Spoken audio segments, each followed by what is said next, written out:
You are live. All right, everybody. I know there's nobody in this broadcast right now, but maybe you're going to check it out later. So I'm Manny. I'm Jace. All right, we're just messing with you guys. I'm Jace. He's Manny. We are the Comic Source podcast. So doing the whole video thing is kind of a new thing for us. And, I've been on a few YouTube live streams lately. It's been a lot of fun. And with the DC Fandome coming up this weekend, Manny and I thought it would be a whole lot of fun to live stream it so you guys can see our reactions to big news right when it happens. And also there'll be some downtime here and there where we can read your comments in the chat, and we can, talk about the things that are being announced and get your reactions and what has you excited as well. So we're going to stream the whole 8 hours starting at 10 a.m. Pacific on Saturday. For those who didn't hear the news, DC has decided to split up Fandome, and now instead of 4 or 5 different channels with different programs going on throughout the day where you kind of had to pick and choose between what was going on, now the only live stream that's going to be happening is all in one channel called the Hall of Heroes, and that's where everything is going to take place. So you just tune into the Hall of Heroes or join us on YouTube, and we'll be streaming it for you.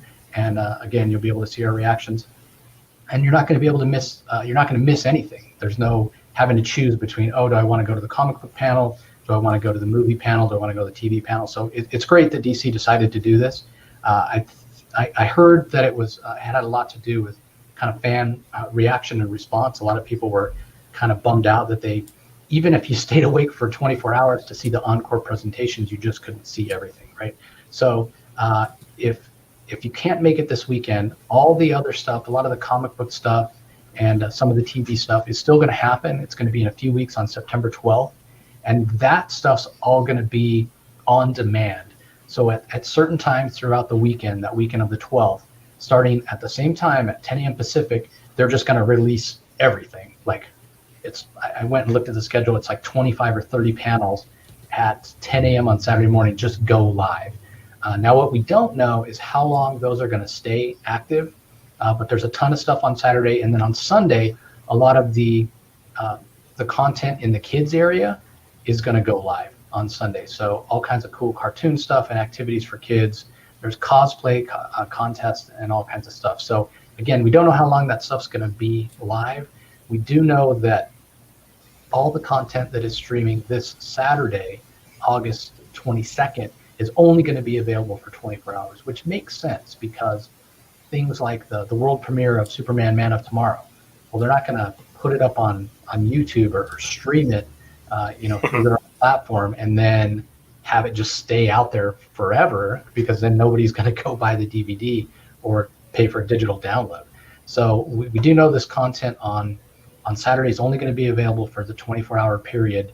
So a lot of people are going to be talking about it. Again, if you can't make it starting at 10 a.m. Pacific time, they are going to replay it twice. So everything is going to air 3 times. They're going to be 3 8-hour blocks. And Manny and I are going to go through the schedule right now and talk about some of the things that we are most excited about. I haven't looked at it that closely. I've been just like super busy lately doing interviews and reading comics and getting content out for you. So my plan was to take a look at it today and put my schedule together. And then when DC announced everything was being split out, then I didn't really need to look at the schedule because I just know I tune into Hall of Heroes and I just watch everything. So again, we really encourage you guys to join us on Saturday if you can. Follow us on social media. The link to the YouTube Live will be there on Saturday. You can watch us that way. Or if you go to the LRM online website, we're going to try to embed the YouTube video at the top of the website. So it should work. Haven't done it before. The Comic Source actually started out as a YouTube channel. So I used to know how YouTube worked, but that was 8 years ago, dude. We've been around for 8 years. It's a long time. Yeah. And so YouTube's changed a lot in 8 years. We were setting this up and we're supposed to actually start like almost an hour ago when we were learning. We were learning the platform and testing out different things. And Manny's like, have we not put anything out on YouTube in 5 years? I'm like, no, it's only been a year. And he's like, on the one before that, a year. So over the last 2 years, we put out only 2 videos. obviously, if you do follow me on social media or you follow Dark Knight Nation, you've seen me over on that channel. But like I said, we're going to try to do a few more of these. Manny and I were talking today about some other ideas we have for doing some live stuff, and people really seem to like it. The whole reason we got away from doing the video thing was that the post-production and the editing and the editing, it just took forever. But people seem to enjoy the live interaction, and it's fine. Like we record live, and if we flub something, We're human, not worried about graphics necessarily. We can share our screens, and I'm going to do that here in a minute so we can go over the schedule. And it just kind of is what it is, and just put it out there, and you guys can enjoy it and interact with us. So we may try to do more of this kind of video stuff in the future, just because it'll give us a different dimension and maybe reach a new audience. And comics are, let's face it, a visual medium as well as reading. So being able to do these, maybe we'll do some new comic book day ones where oftentimes we're talking about, hey, this art is really great, or this cover is awesome, and you can't see it. We might do that. It just kind of depends. We'll see how this goes on Saturday. See how this one goes tonight as well. I will release this as an audio only also. So if you're a subscriber to the podcast, you can just listen to it that way. Obviously, you won't be able to see anything, as you know, but there's not going to be too much graphic stuff in this one. We're just going to be going over the schedule. So let me go ahead and share my screen so we can see the schedule.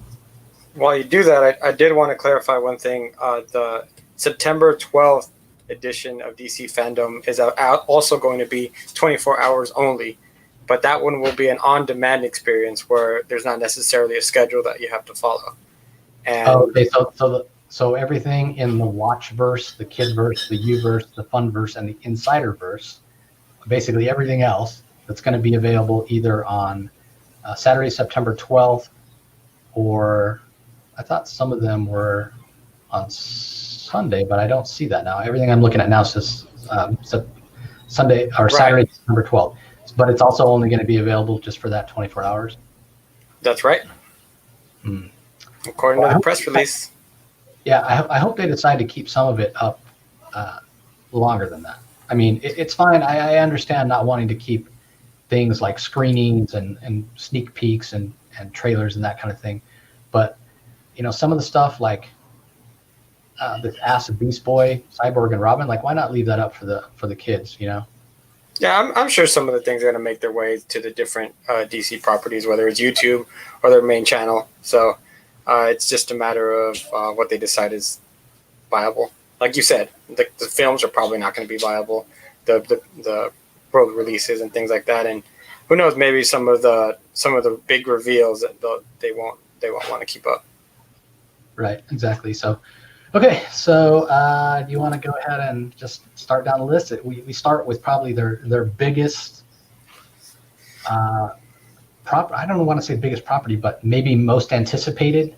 Like, this should have been out already, right? We should have had it already. It was supposed to be, was it July? It may, I believe so. Let me take a look.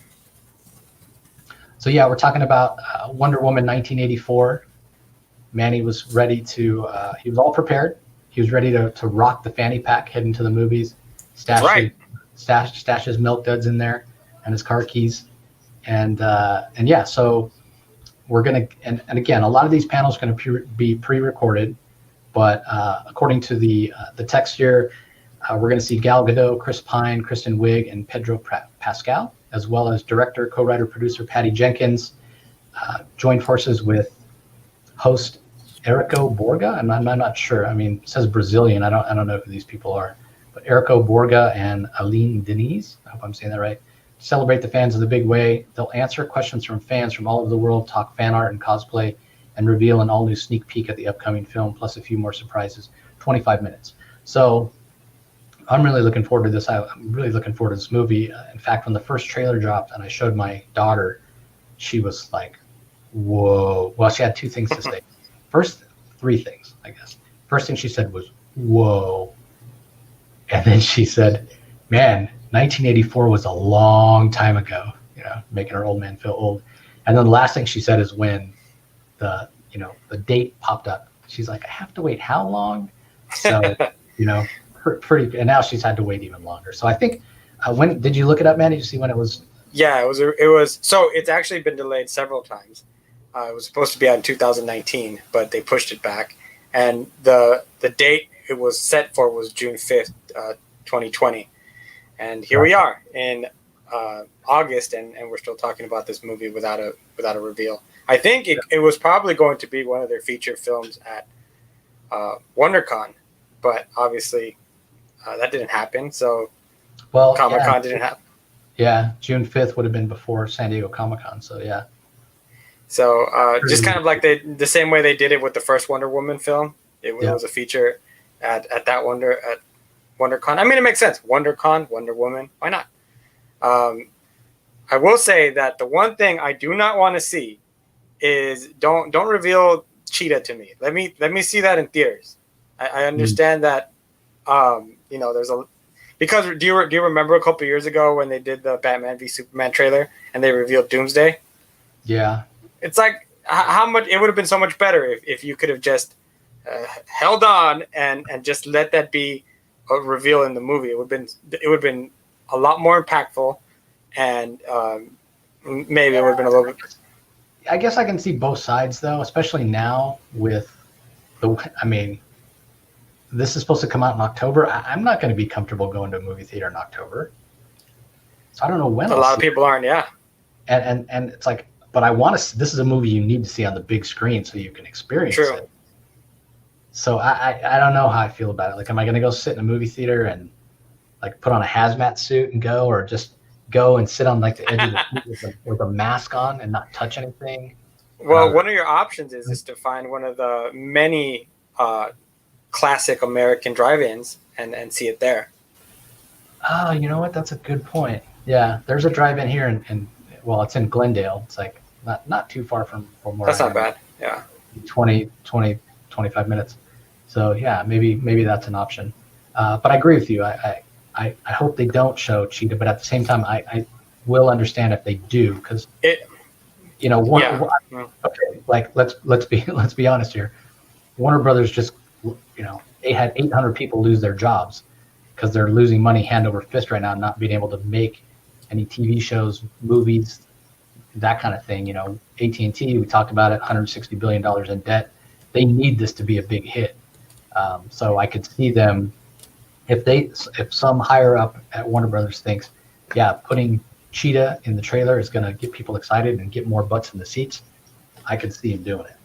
But I agree with you. I hope they don't. Mm-hmm. But I guess we'll see.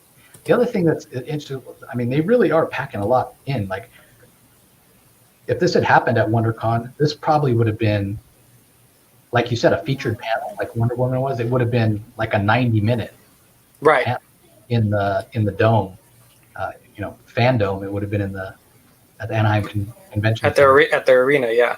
Yeah. Well, I can't remember what it's called. They have a name for it. Something Dome or the arena. Is it the arena? Yeah. You're right. Yeah, but it is it is dome shaped. So yeah, we would have seen the new trailer. They probably would have had Gal Gadot and Chris Pine there, and Patty Jenkins. They were there last time, if I remember correctly, right? For Wonder Woman. Yeah, and we didn't get the draw to go meet her. That's right. We didn't. We stood in line for 2.5, 3 hours and nothing. Yeah. So, all right. Well, that's a lot to pack in only 25 minutes. So. True. All right. The Fandome store. This is one of the on-demand things, and you can see it last from August 22nd, 10 a.m. till Saturday, or till Sunday rather, at 10 a.m. I'll just click into it real fast. And I'm not sure if there's going to be a link in here or how you're going to get to it. And what we also don't know, or I'm not aware, maybe it was in the press release, something I didn't see. Did they say anything about any exclusive Fandome stuff that you can only buy? They have not mentioned it, but I wouldn't be surprised if there's exclusive things. Yeah.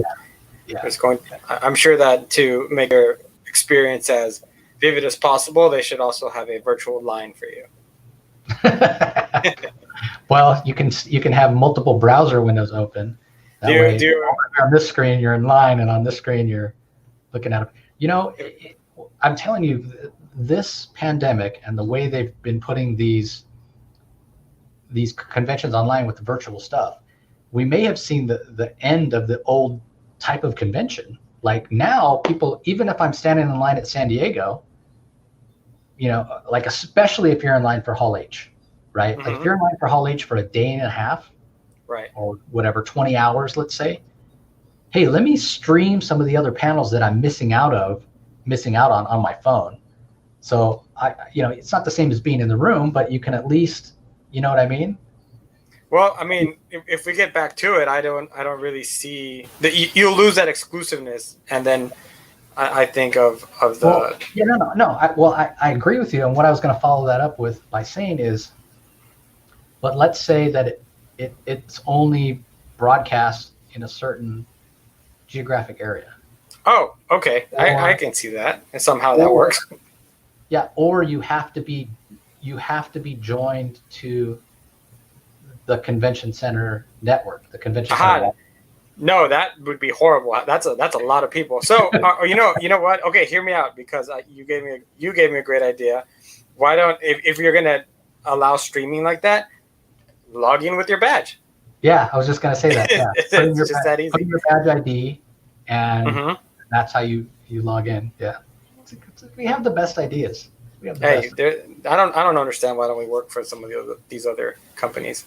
But then again, I'd be terrified to work for like a DC or Marvel, and I know because people get cut all the time. I know why I don't work for them, because they wouldn't pay me as much as I make at my regular day job. True. Plus, would you really want to work for Pamela Leifer? I would not. No. I would be fired. I would be fired immediately. You know what? I quit. I'm sorry. What did you say, Satan? Oh, devil. Wow. Yeah. All right. Well, let's move it along. Yeah, let's keep moving along here. Warner Brothers Games Montreal. No idea. Gamers, you won't want to miss the first look at the exciting new game with Q&A and its developers. 20 minutes. So, I mean, rumors. We have an idea of what this is, because they've been WB Games Montreal has been teasing it. Last year during Batman Day, they kind of released the first symbol that teased a possible Batman game featuring the Court of Owls. And then just a couple of days ago as well, they did the same thing, and some game insiders have anticipated that this game's going to be the next game in the next Batman game featuring the Scott Snyder Court of Owls. Yeah, so it's funny you mentioned Scott Snyder. The only reason that I heard about this, that there was going to be a Batman Court of Owls game, is because maybe it was Warner Brothers Montreal. I'm not sure who it was, but somebody tweeted about a Batman Court of Owls game, and Scott Snyder retweeted it. Because I don't follow any gaming stuff, but I follow Scott Snyder. And yeah, he was surprised that Court of Owls was trending on Twitter. Yeah, exactly. Yeah, that's what it was. Yeah, and he tagged Greg Capullo, and then another one, then in another tweet, Scott Snyder retweeted. I guess it must have been Warner Brothers Montreal. I'm like, oh, that's probably why it was trending. So interesting. I've never even played any of the Arkham games. I'm not a gamer. So good, love them. Not my daughter actually loves to sit while I play it. She'll Emma will just say, hey, can you play Batman so that I can watch? And it's like, yeah, sure. And so there we go. Whichever one we decide to play at the moment. So I find them all super entertaining. I will say that even though I don't play any of them, I'm glad that they exist, and I'm glad that there's another one coming out, because hey, man, that's money in Warner Brothers' pocket. Right? Yeah, come on, man.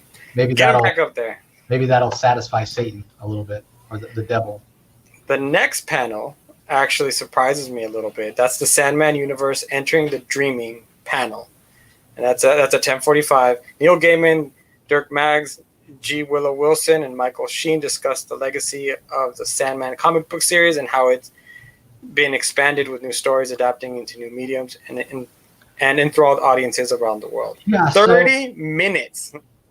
G. Willow Wilson, I can't remember.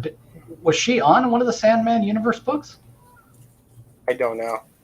I'm the only book I read out of that kind of Books universe per se. Book of Magic. I'm gonna look it up real fast. The only reason I say that is because we were in the room at WonderCon when they announced it. That's right. and I don't remember her being one of the people. No, I don't either. That was a whole. Okay, so yes, she is on. She wasn't on one of the original books that launched with the Sandman universe. Okay. But she is the writer on the Sandman universe series, The Dreaming Waking Hours. So the original one was just was Sandman universe, The Dreaming. Now there's a new series called The Waking, which I've heard a lot of people saying really good things about on Twitter. So she's the writer for that. So that's probably why, and it's doing really well. I think only the first 1 or 2 issues are out. But yeah, you're right. Only 30 minutes. Again, these panels seem so short. They're really packing in the information. And the other thing you notice, it says adapted into new mediums. We know that earlier this year, I think it was on Audible as an audiobook, Sandman. That's right. On for the first time, and it did like really, really well. Did gangbusters, and they're planning on continuing the story because it was so successful. So I'm not the biggest Sandman fan. So same. Yeah, this will be one where I just kind of, I don't know, maybe eat my breakfast. So we'll see how it goes. Up next, Multiverse 101 panel. This one's 30 minutes, and you talk about Multiverse. So Jim Lee and DC Film Production President Walter Hamada, as well as Greg Berlanti, who is the kind of the head of DC TV, if you will. Right. He does quite a bit of work. Yeah. So expect that to be a well-attended panel with a lot of information. Yeah, so if you're barely getting into DC, you want to know where everything stands, I think that's a good place to start. Speaking of 101 panels, the next one, Introduction Flash panel, I find that interesting because it also states that it's a 101 style conversation with the Flash, filmmaker Andy Muschietti, Barbara Muschietti, and Ezra Miller. Oh, okay. Screenwriter Christina Hodson will give fans speedy rundown on the first ever Flash feature film. 10 minutes. That seems like it needs to be longer. Well, yes and no. Like, okay, I get the whole let's make it a pun because it's Flash and it's going to be speedy. Yeah. But I mean, they have the people who are writing it, or the screenwriter Hodson. They've got a couple of the producers, but they don't have a director. We know it's going to have Ezra Miller. Andy Muschietti is the director. Oh, is he? Yep. Okay. So yeah, but I mean, if they haven't even if Hodson hasn't even finished writing the screenplay, right, like there may not be much to say. Like how do you stretch it out? So it'd be interesting to know. Like, so did they schedule the times that these panels are going to take, or did they record the panels first and then edit them, and then say, okay, this one takes this amount of time? You know what I'm saying? Yeah, that makes sense. So I don't know. There might not be much to say. Now, if we hadn't had the pandemic and had the shutdown, might have been a different story.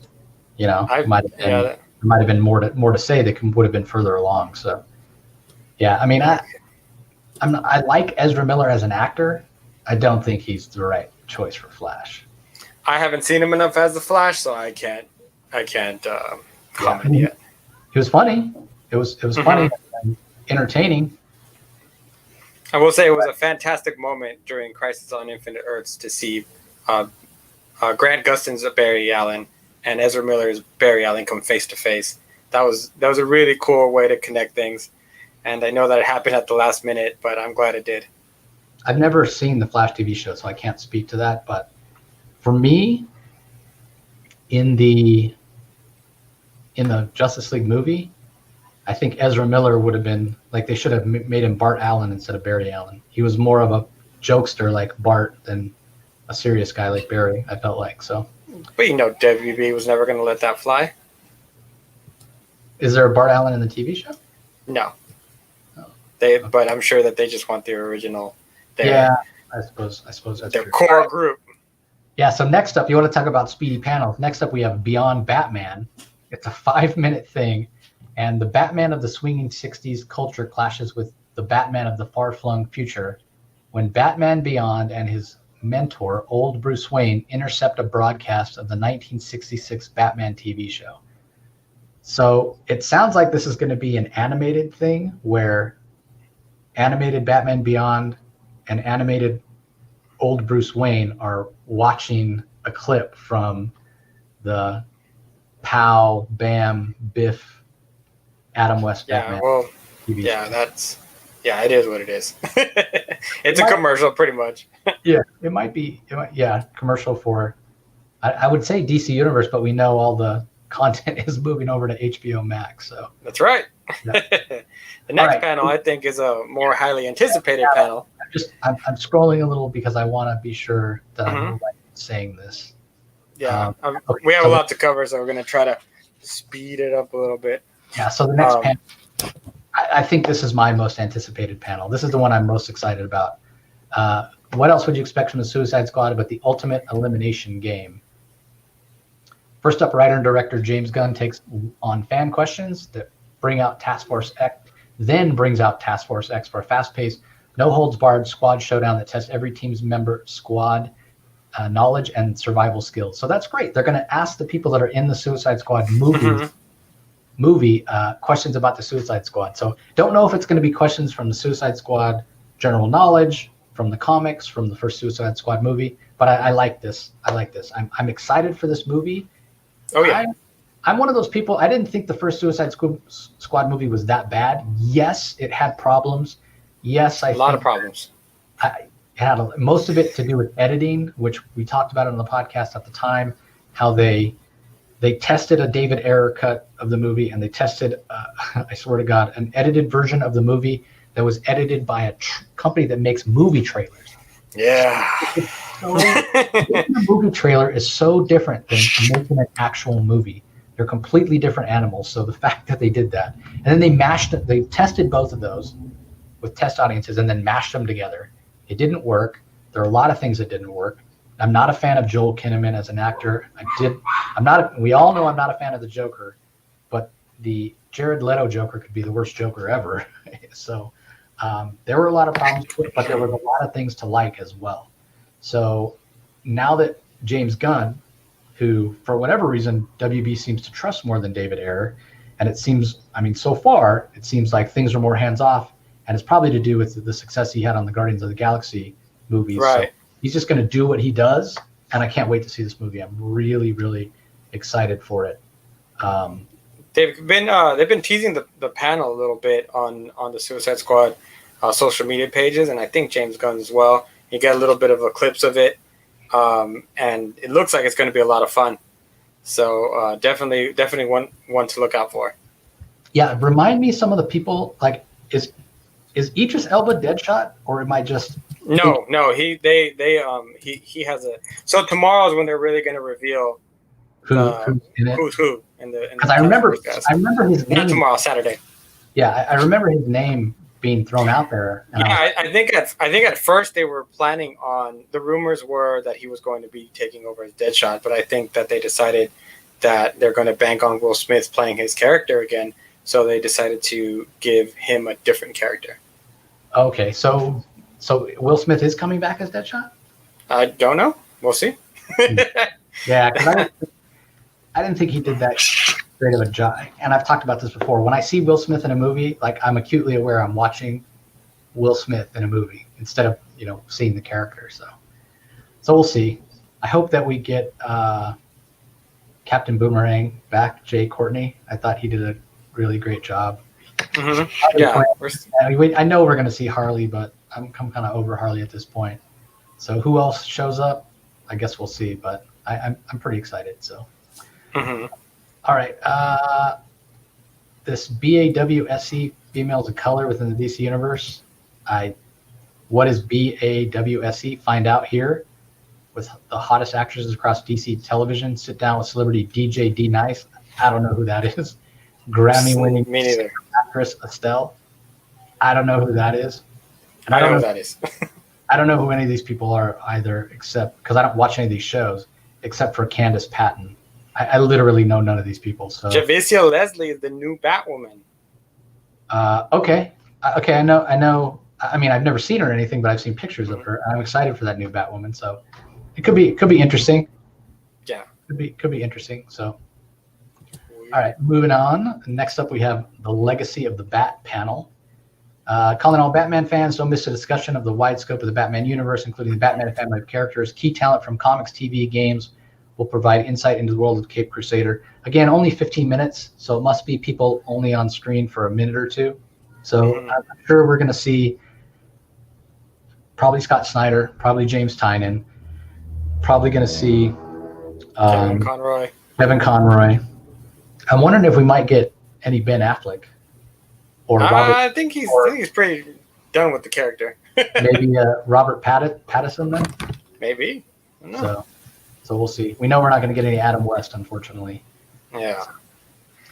Next up, another one of my favorites I'm looking forward to. We're having a 10-minute performance by Chris Daughtry, Grammy nominee, multi-platinum recording artist, huge DC superfan, and a comic artist in his own right.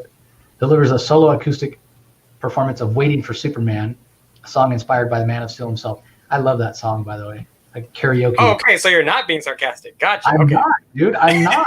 I love Chris Daughtry. No, it's fine.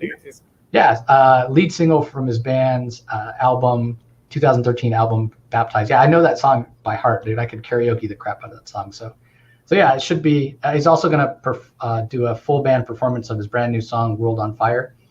So yeah, I actually met Chris Daughtry in person at San Diego Comic-Con one year. Wow, in the nice. DC booth. In the DC booth, yeah. I have a picture of it somewhere. But I was walking around the DC booth with Jaden, and I'm like, "Oh, Chris Daughtry, hey, you mind if I take a picture?" And he's like, "Oh, no problem, man. He's really short. He's like, only came up to here." Oh, wow. But yeah, really, really cool. And I wish it had happened a couple years later, because I would have invited him on the podcast to talk about comics, not talk about any of the music stuff. So yeah, I'm actually looking forward to that. That's going to be really cool. Okay, next panel I can definitely skip.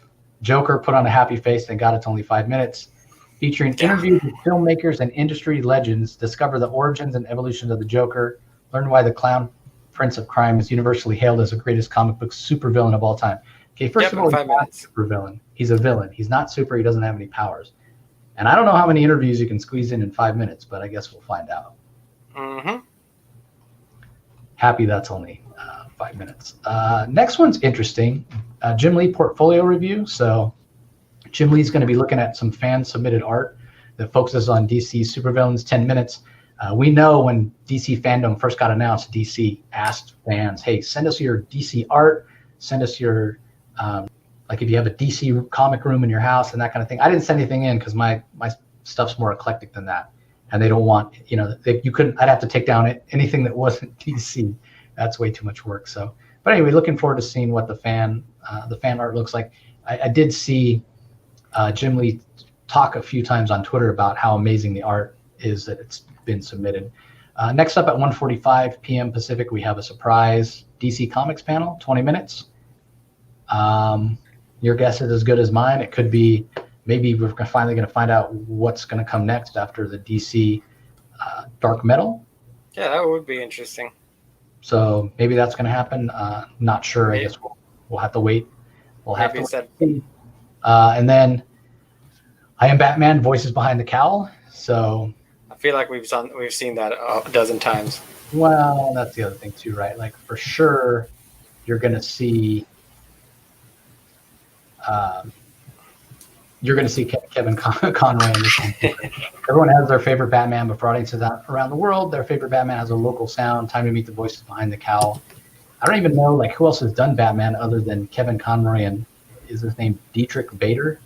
Yeah. That did him in Batman Brave and the Bold. So curious about that. Next up, so this is another panel that a lot of people are really excited about. The Snyder Cut of the Justice League panel. So Zack Snyder fields questions from fans and a few surprise guests as he discusses his eagerly awaited upcoming cut of the 2017 feature film and the movement that made it happen. I'm going to let you talk about this first before I talk about it. So this is one of the things that I'm most excited for, just because I am very curious to see what this all ends up being, just because of how adamant Zack Snyder has been. I mean, month after month after month of releasing clips, photos, storyboards. I mean, you name it. He's via his Vero account. He's been very adamant about how his movie was going to be so epic, and I'm not all about the hype, but I'm very curious to watch it. I do want to see what he had in mind for the film. I do want to see the film in a different color palette, and I definitely want to see what he had in store for character like Darkseid, and also his original envision for Steppenwolf, just because I hated him so much in that movie. So, and also we're gonna get Black Suit Superman, which I think is pretty great. So it will be fun to see if by the time they release this on HBO Max next year, is it going to be a "I told you so" moment, or is it going to be a you should have just let it go? God, I haven't really considered that, but God, could it possibly be? I mean, again, much like Suicide Squad, I didn't think Justice League was that bad. Certainly not as bad as most people seem to think. I enjoyed it. I thought it had some really great moments. It had a lot of problems too. Chief among them being Steppenwolf. Yeah, he wasn't a good character. But yeah, I mean, I can't imagine it's going to be worse than how Justice League was received. And for that matter, like anybody who is a Snyder brony and has been clamoring for this, they will never come out and admit that it's not any good. No. Oh no. This is kind of like the Marvel zombie syndrome that goes on over at the MCU. Yeah, so there's no way that they were vocal. So I have mixed feelings about this as well. First of all, I think this sets a horrible precedent that you let a bunch of, and I'm not saying it's everybody, but you let a bunch of toxic fans, badmouth what actually was, and clamor for something that, in my opinion, every DC movie that Zack Snyder made hasn't been any good. So I don't know what makes you think that this would have been any different. And then when we had Snyder live on camera, bad-mouthing comic fans, bad-mouthing people for saying that Batman shouldn't kill people, like I already couldn't stand the guy, and that made me like even less of a fan of him. So I'm curious, but I don't know. There's part of me that's like, no, I don't even want to watch the Snyder Cut because I don't want to give any sort of legitimacy to it. But I'm only one person. What am I going to start my own movement? Don't watch the Snyder Cut? No. That's like live and let live. So again, I have mixed feelings, but I just think it sets a bad precedent that Warner Brothers gave into this toxic fandom. And I almost would guarantee you, if it wouldn't have been for the pandemic, they probably wouldn't have given in. But they were probably like, well, we can't film any new stuff right now, but we can almost release a brand new movie at kind of a minimum of cost if we just, they're probably not paying Zack Snyder for this. No, he said he's doing it on his own dime. Yeah. So they're like, okay, if he wants to do all the work, yeah. If he wants to do all the work and edit it and we'll release it and we'll make money off of it, why wouldn't we do that? Right. And again, it may be part of the whole AT&T merger, need to make money, need to make that purchase of Warner Brothers pay off. So I have mixed feelings, but I know this is going to be one of the panels where they have the most viewers. People are really gonna want to watch it. But I didn't realize it's not till 2021. I thought it was later this year. No, so it's spring next year. Wow. So I mean, there's still a lot. I mean, again, and we know it wasn't complete, and there's a lot of special effects. So it probably is. I mean, I wonder if is Snyder paying for all the special effects? I'm not sure. I don't know that. All right. Well, that's definitely going to be a well-attended panel. Flash TV panel. Doesn't have a description, but I think it's pretty self-explanatory. It's the Flash TV panel. Doesn't even know how long it is, but starts at 2:54, and then what is this? 16 minutes later, we've got the Black. I think it's just like a recap, a series recap or So it's something that they're probably doing. it's probably 15 minutes. Again, really speedy. I'm pretty excited about this too. I think Dwayne Johnson is a good choice for Black Adam, not a great choice. Like he's big and buff, Mhm. but Black Adam's always been a little more svelte. But I think it could work. I think it could work. I think he's a decent actor. Clearly, action oriented. So right here we've got sets the stage for the story and the tone of the new movie with a fan's first Q&A and a few surprises. I hope the few surprises, maybe we'll see some footage. Did they start filming at all? I don't remember. I know that they've been working on it, but Maybe at least a screen test, some kind of video footage. Like get me excited. Mhm. Let me at least, even if it's just him in the costume, Yeah. in front of a background, that would go a long way toward like, am I going to believe this guy as Black Adam or not? You think they're going to leave him bald? I'm pretty sure they are. That's one of the things I like about Black Adam is the widow's peak hair, but I don't know if that would work for The Rock. He'd probably look weird to me. Yeah, with hair. Yeah, I don't know. Yeah. He hasn't had hair in a while. I mean, I used to see it when he was back in WWF, but yeah. Next up, CNN heroes, real life heroes in the age of coronavirus. Interesting. 20 minutes. Talking CNN heroes shines a light on real everyday people making a difference in the communities. So it's kind of interesting. They're using their platform to kind of highlight some people working in the medical field, probably other frontline workers. So TV Titans panel. We already had a second season of Titans on DC Universe, right? Yep. So have they announced the third season yet? I think they're working on the third season, and they brought it up a couple of times. Yeah, so maybe that show has all kinds of problems. I think that's a topic for a different day. Well, yeah, I heard good things about the first season, and the second season I heard it kind of went off the rails. So, well, what they did, and I still don't know exactly why they did this, is that they took the season finale for the first season and made it the second season. The first season, the second season's first episode, and it just really it was exact same episode. It didn't flow. Wow. No, they didn't. They just cut the episode from the first season, and that was episode 1 of season 2. Gotcha. So their confrontation with Trigon doesn't happen until the beginning of the second season, and then it really doesn't factor too much into the second season. Yeah, that's weird. Maybe they didn't have time to finish it or something. I don't know. All right, next up, Aquaman panel. So director James Wan for Aquaman 2, as well as King Orm Patrick Wilson, who he's not king anymore at the end of the first movie. No, he's not.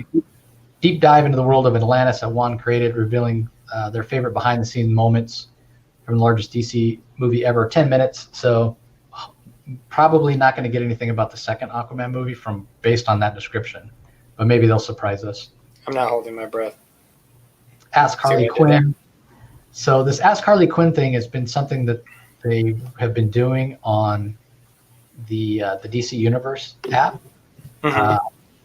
based on the Harley Quinn animated series. So I'm surprised it doesn't say, because I've seen some of the panels say like uncensored. I'm surprised it doesn't say that here, based on how that series goes and how it's R-rated. Wonder Woman 80th anniversary celebration.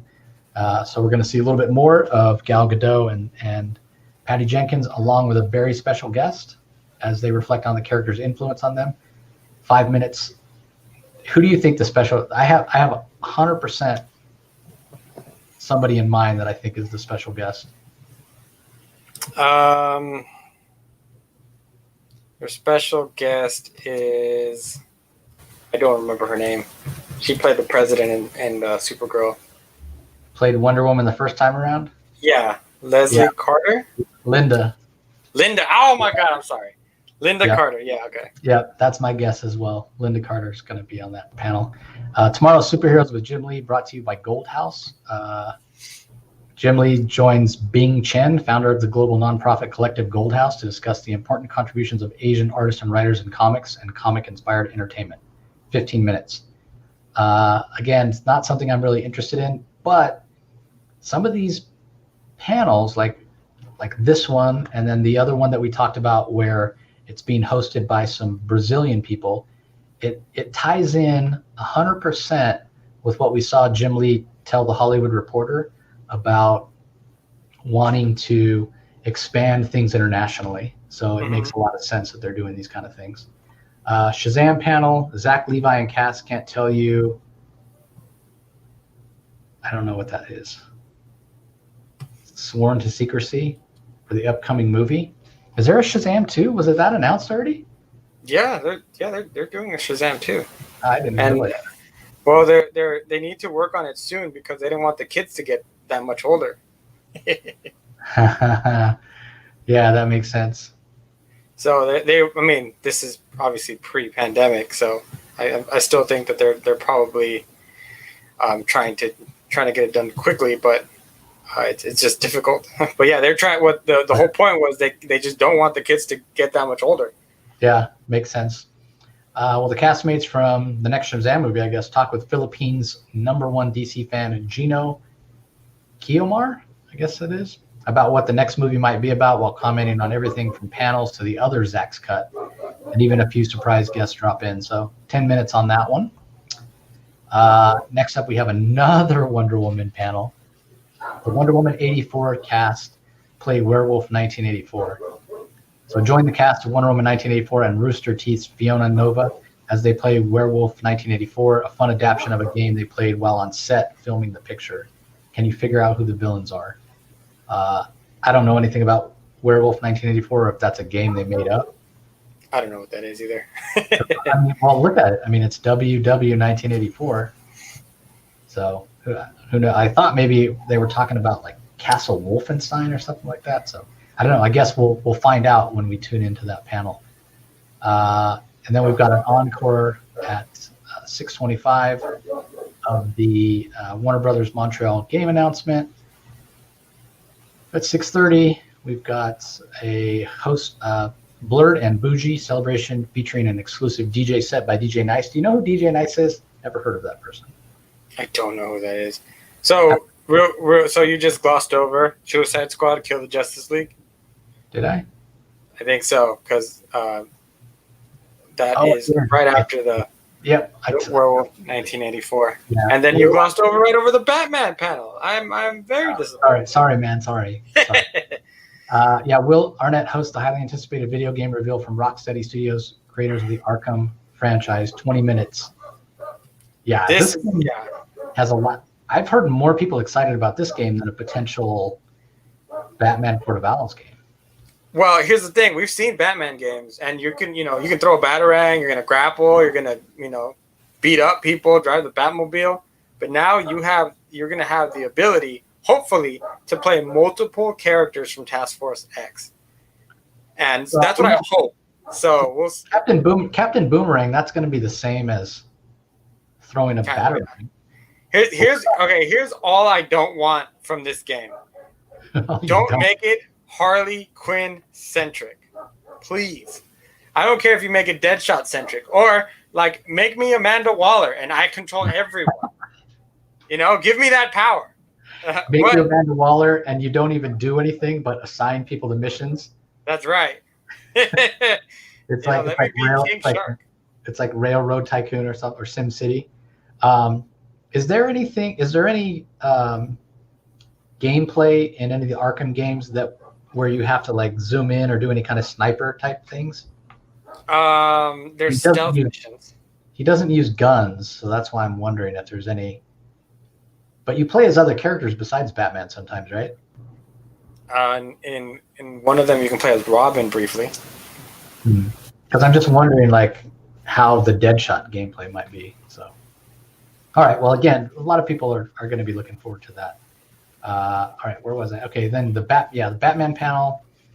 Filmmaker Matt Reeves joins host and self-professed fangirl Aisha Tyler for a discussion of the upcoming film with a surprise or two for the fans.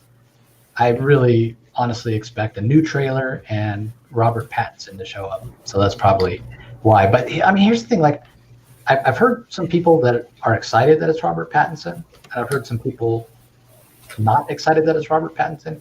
But I haven't heard anybody gushing over it. Like, Bale got announced, like, oh, it's gonna be so good, and blah. You know what I mean? Even Affleck got a pretty decent reaction. Yeah. But Pattinson has been kind of lukewarm. I think a lot of people are like me, and they're like, well, I'm going to wait and see. Here's the thing, though. Pattinson is a great actor. Unfortunately, his early movies of Twilight really put off a lot of people. I've never seen the only thing I've ever seen Robert Pattinson in. He was in one of the Harry Potter movies, and I haven't even seen the whole movie. But my wife watches them all the time, so I've seen bits and pieces. So I've never sat there and watched, and so I can't even say whether he's a good actor or not. He was so good in the Lighthouse with William Dafoe, and then also I enjoyed his role in Water for Elephants out of all the movies. I like circus movies. My reluctance for him as Batman is he's so skinny and small, you know, and I liked Affleck. He was big and he was bulky, and he was like a Dark Knight Returns Batman, and that really worked for me. So, yeah, I don't know. We'll see. I mean, this is our Batman for the next 3 films, so we got to deal with it. Yep. Okay. After that, we've got an encore of the Montreal announcement, and like I said, we've got this Blurred and Bougie boat party at San Diego 2019. Celebrity DJ Nice returns to celebrate Blurred, which apparently stands for Black Nerd culture, and its impact around the world at DC Fandome with the Blurred and Bougie after party. Dance along with DJ Nice as he spins some of today's hits and yesterday's favorites from his live Instagram stream. 70 minutes. I have absolutely no idea how that's gonna, like, I don't know. Like, are people gonna be at home by themselves, like, dancing to this thing? Like, it's like a radio, I guess. Don't get me wrong. If we were invited to this at San Diego, I'm so starved for a Comic-Con party. I feel you, man. I would be all over. I would be all over it. So even if you had to pay for alcohol, I got booze behind me. I got more in the cabinet over there. So yeah, that's it. Everything else is encores. They're gonna play throughout the night into the following day. So again, because the rest of the channels, the rest of the verses, if you will, universes are going to be at a different time, we will just basically be tuned into the Hall of Heroes the whole time. And even if we're not particularly interested in the panel, we'll probably stream it. There may be a few here or there that we do skip if we have enough people watching with us that want to interact. Right. So if you're leaving a lot of comments, we'll address those, and maybe we'll pause some streams or skip some streams. So we'll wait and see how it goes. If you plan on joining us for the live stream, please reach out on social media and let us know, so we kind of have an idea of what to expect. And I guess that's it. Like that's it for our first live stream. I'm going to stop sharing my screen and move this back over so I can stop turning my head to look at Manny and I can see him in front of me. So yeah, I mean, I'm excited for DC Fandome. It's no true replacement for San Diego Comic-Con. And one thing about it is, as much as I love DC, with all the news that's come out lately, it's been kind of tough to navigate. And honestly, Marvel has caught up in quality a lot. Like when the books that came out this week, the books that came out today as we record this, I think overall the quality of the Marvel books I read was vastly superior to the DC books I read. Interesting. So they cut down their quantity and their quality goes up. Yeah, well, and that's the thing. Like Marvel hasn't been putting out as many books, but that's because they're still backlogged from the pandemic. DC was better set up to recover. So that is the thing. Like this San Diego is really looking forward to focusing a little less on DC stuff and trying to get, more of the Marvel stuff, more coverage and such. So it didn't happen. We didn't have the convention. And honestly, I really doubt that we're going to have a San Diego Comic-Con next year. I think it's not going to be in the first big convention I expect. If everything works out with the vaccine and all that, I would expect the first big convention next year to be New York Comic-Con, October 2021.